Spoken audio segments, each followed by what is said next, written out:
Welcome to a snowless Washington.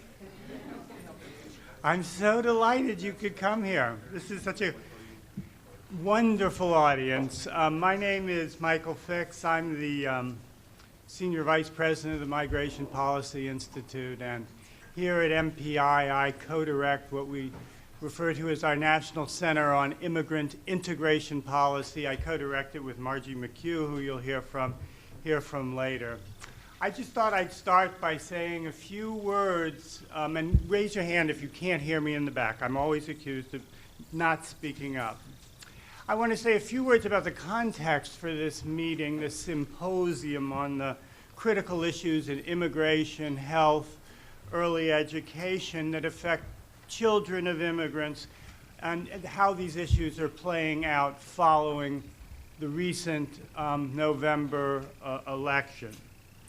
The first contextual point you have to make whenever you talk about this issue is the contextual point of numbers. Of course, it's a truism now that 1 in 4 children in the United States is the child of an immigrant. It's a similar truism that virtually all growth in the child population since 2000 can be ascribed to children of immigrants who are both U.S. and foreign-born. Stories also, the contextual story is also the story of challenges that are faced by members of this child population.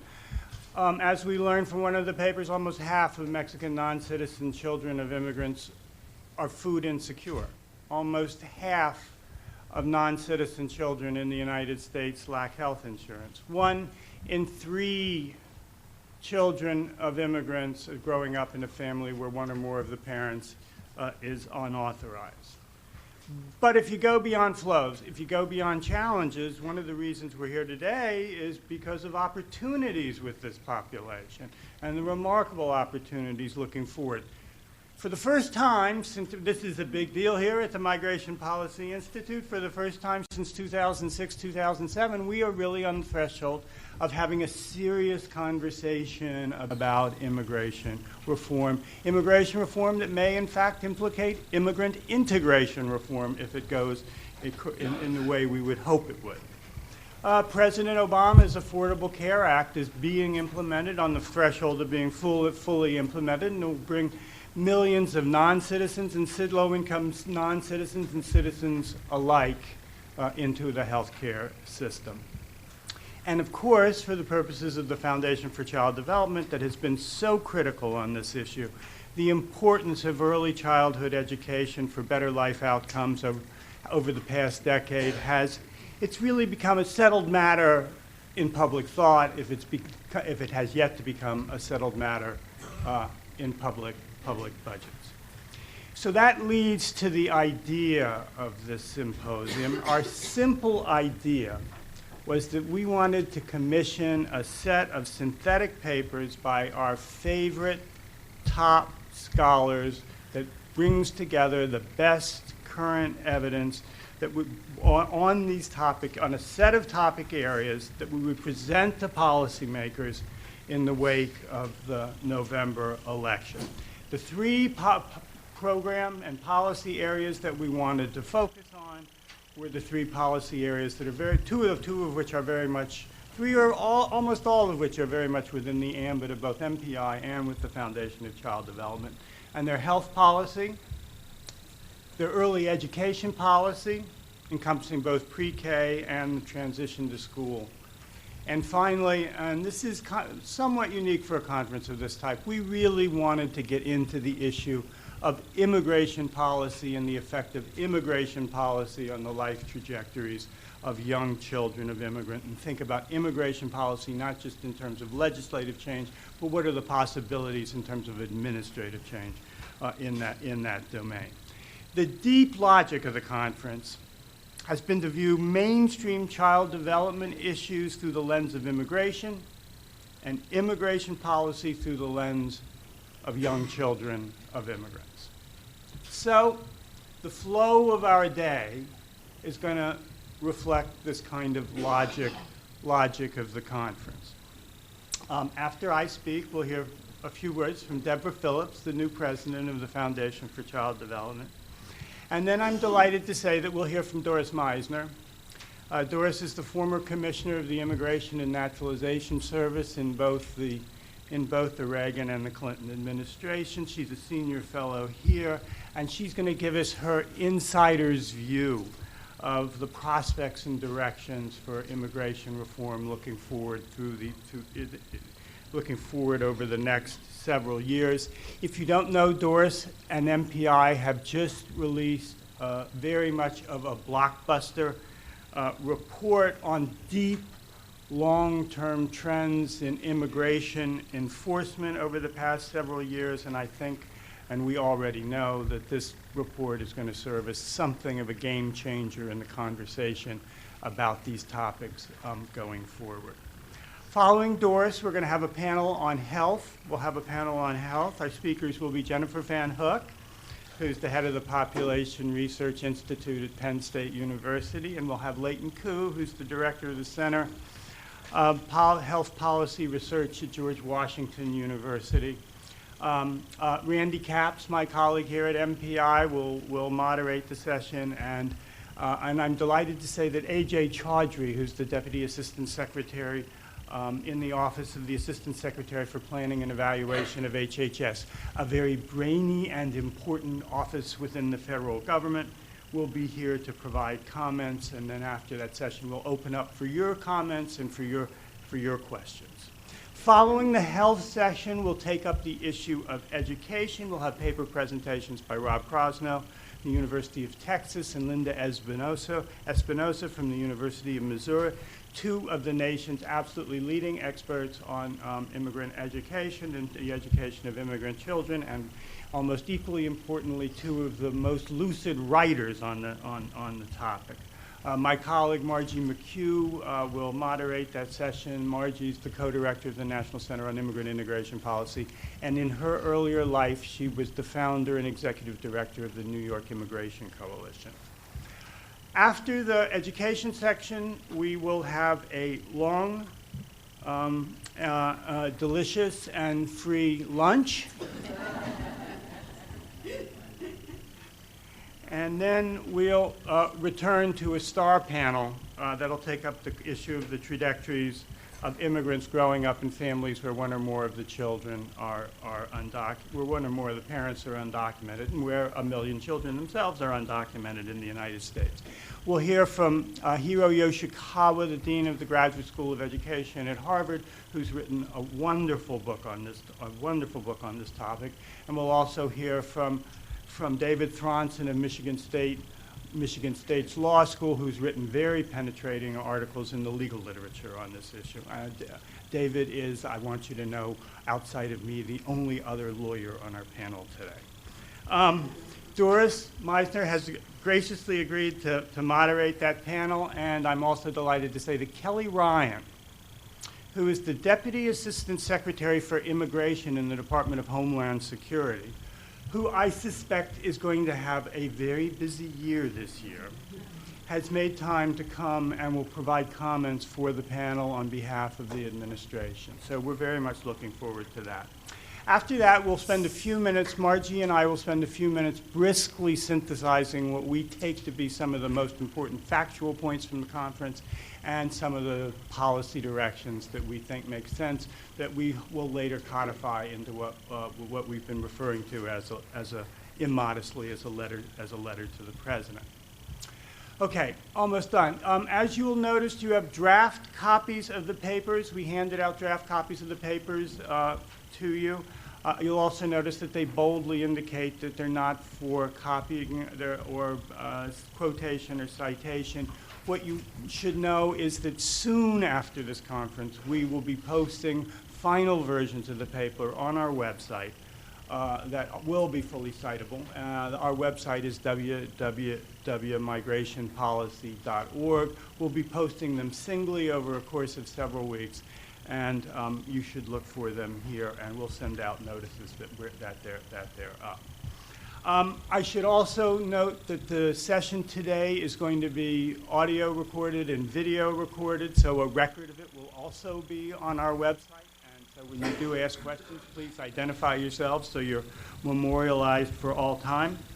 And as you also have noticed, we have handed you each a copy of our hot off the press new book on the extremely important but largely understudied topic of the young children of black immigrants, a project that was also supported generously by the Foundation for Child Development, and that will be kind of a reference as we proceed along the course of the day. And let me take now the opportunity to really thank the Foundation for its vision and for its support and its commitment to these issues. I want to thank its former president, Ruby Takanishi, who was instrumental in getting this going, and I really would like to acknowledge, in a quite heartfelt way, the bequest of a former FCD board member, Karen Gerard, whose support for this day and these papers and our authors has made this all possible. Now, with that, let me introduce the Foundation for Child Development's current president, Deborah Phillips. Deborah is one of the world's leading developmental psychologists. She's the author of such transformative books as From Neurons to Networks, The Science of Early Childhood Development. And for the immigration people in this audience who aren't as old as I am, you should know that Deborah played an absolutely critical role in putting the children of immigrants on the academic and the policy radar screen with several years ago with her brilliant and particularly brilliantly tenacious administration of the National Academy of Sciences project From Generation to Generation, the health and well-being of children of immigrants, the well-being of children in immigrant families. So with that, Deborah, why don't you come say hello, and then I'll usher Doris to the front. Thank you all very much. So I am the luckiest person in the world because I have the honor and the privilege and the responsibility to now take the helm of this very special, influential foundation called the Foundation for Child Development, and to follow in the footsteps of a remarkable leader of the foundation in Ruby Takanishi, who had the vision to create this Young Scholars Program and direct it toward the desperate need for research on new American children. So from the vantage point of the foundation, today is really a form of celebration of 10 years of the Young Scholars Program, this iteration of the Young Scholars Program, and the 10 cohorts of young scholars. And we have an 11th cohort in the works, so we're continuing to feed the field. And of course the young scholars themselves, which is what the program is really all about. What better way to do this than to examine the policy implications of the collective body of research of the young scholars? This fits squarely within the mission of the foundation, which is fundamentally about supporting and especially harnessing and directing the power of research to improve the life chances of children, especially those who are overlooked, if not forgotten, and those who experience social exclusion and discrimination in their early lives, and yet those on whom the future vitality of this country does truly depend and sit. Thus the focus of the Young Scholars Program on new American children for the last decade. The foundation, in the context of this program, which is in many ways best viewed as a proactive field-building effort, really, creating our replacements in the world, it has made a substantial human capital investment in the 37, and there will be a few more, young people who received the Young Scholars Awards. We are thrilled that this investment has and will continue to come to fruition in efforts to ensure that the faces of young children in immigrant families are highly visible in national, state, and local debates about immigration and about healthcare and about education, which is again the focus of this gathering.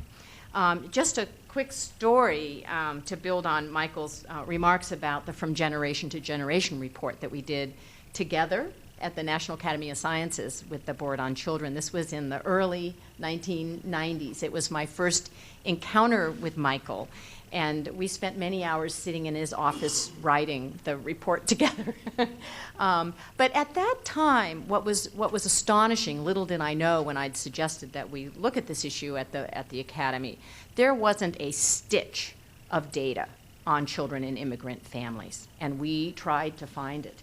And what we had to do was to go into a number of secondary databases and begin to create the knowledge base on these young children. It was really astonishing. And so it is incredibly personally gratifying to see how far the field has moved as a result of this program and the remarkable, breathtaking work that's being done by the young scholars that the foundation has invested in. So thanks to all of you, really, from the bottom of my heart. You have truly built a field that did not, I know from experience, did not exist before. And not only did you build a body of research, but you've brought it to a point where it is ripe for mining the policy implications of the work. So that's a statement about how far you've really brought the field. It's ready for prime time, which is what we'll be talking about today. I also want to offer reassurance that this is not an isolated event.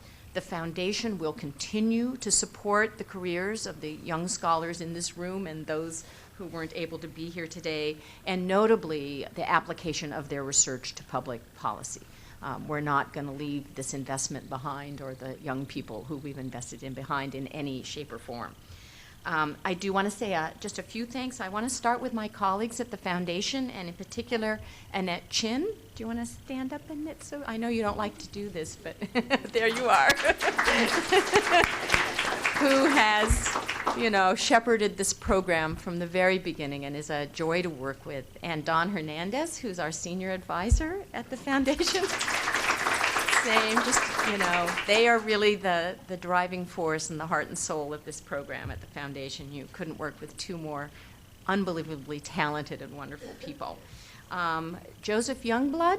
Joseph, where did you? There you are. Our foundation's board member who's here today, and again, had the vision for this program and has been a constant supporter of the program on the board of the foundation. I also want to acknowledge and thank Mark Applebaum and Leighton Koo, who are here. You'll meet where did Mark end up? Is he? Yeah, thank you. Who are on the selection committee for the Young Scholars Program. And Mark has done a very comprehensive review of the program, and you'll be hearing from Leighton today. Grant making is fundamentally about investing in people and finding talented, dedicated, and generative people. And the Migration Policy Institute is really full of incredibly fine people, and they are a joy to work with. And it's been a gift to the foundation, your shepherding and harnessing of this research and this program. So thanks to Michael and Randy and Margie and Doris. We obviously couldn't have done this without you, and I know you care about this program as much as we do. So thank you so much. I look forward to hearing all of the wonderful papers and discussion that will follow. Thank you.